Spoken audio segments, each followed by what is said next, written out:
책을 읽을 때 책의 목차를 먼저 읽는 것은 책의 전체 흐름을 파악하기 위해서인데요. 여기에는 기본적으로 챕터 제목은 각 챕터에서 전달하고자 하는 주제 메시지를 함축적으로 표현한다는 전제가 있습니다. 마찬가지로 책의 제목은 책 전체의 내용을 가장 잘 표현할 수 있는 단어나 문장으로 정하는 것이 일반입니다. 그래서 저자는 자신이 쓴 책을 가장 잘 표현할 제목을 찾기 위해 고심하고 고심하는데요.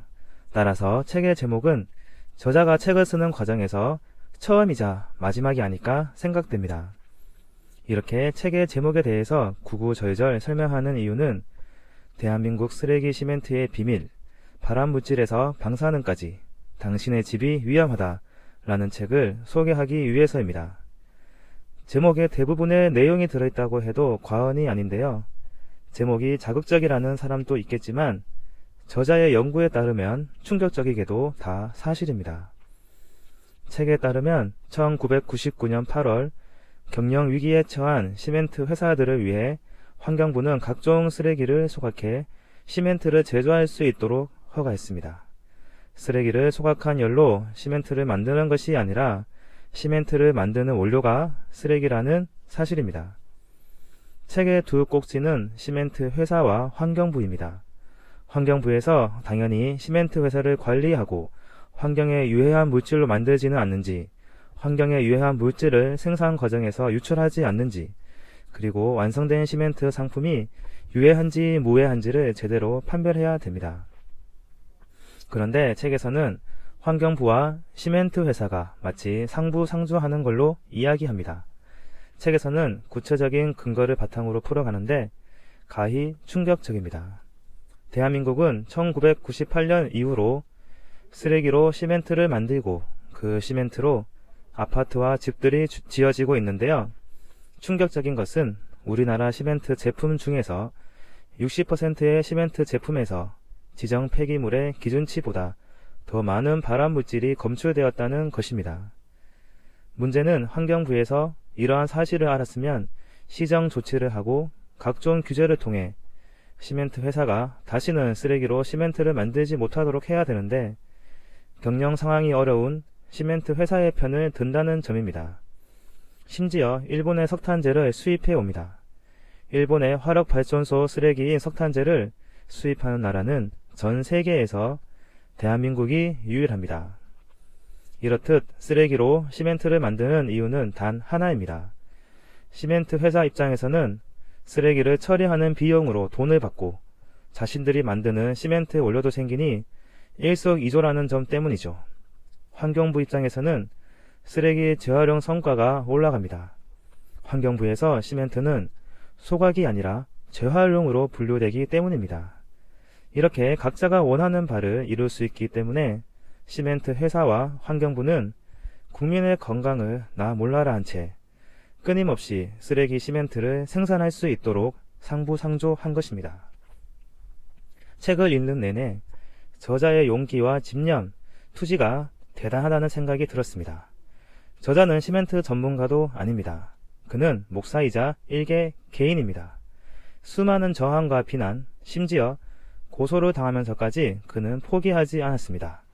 왜 그는 이렇게까지 이 일에 목숨을 거는 것일까요? 목사인 내가 왜 이토록 오랜 시간 동안 쓰레기 시멘트와 한판 전쟁을 벌이고 있는 걸까? 답은 간단하다. 쓰레기 시멘트는 생명의 문제이기 때문이다. 쓰레기 시멘트는 부도 위기에 몰린 시멘트 회사들의 목숨을 지켜주기 위한 돈벌이 수단으로 시작되었지만 쓰레기 시멘트로 지은 집에서 살아가는 우리와 우리 아이들에겐 생명이 달린 문제다. 그렇습니다.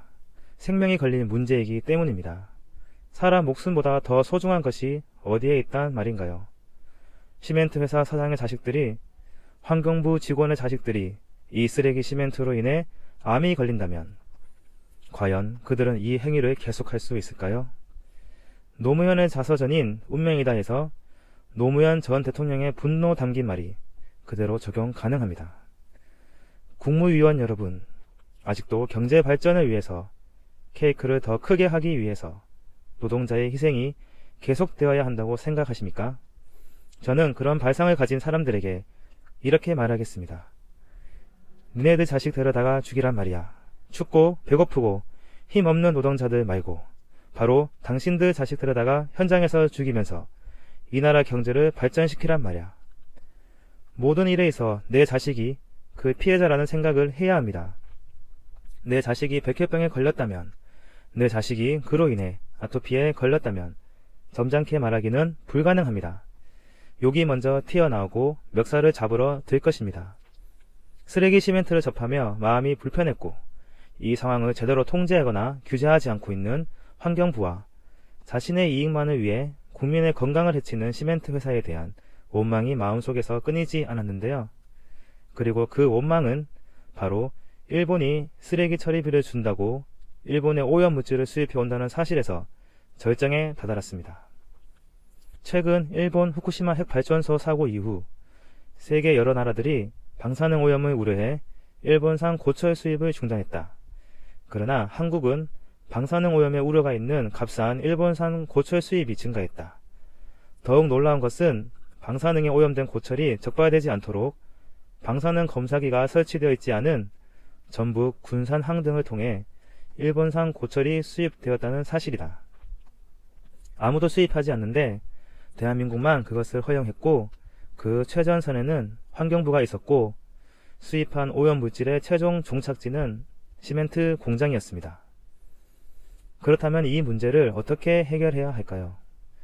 저자는 시멘트 제조에 사용하는 쓰레기 원산지 표시제, 그리고 시멘트 등급제와 성분 표시제 등을 입법화해 쓰레기 시멘트가 이제 사라지도록 국회의원들이 노력해야 한다고 주장합니다.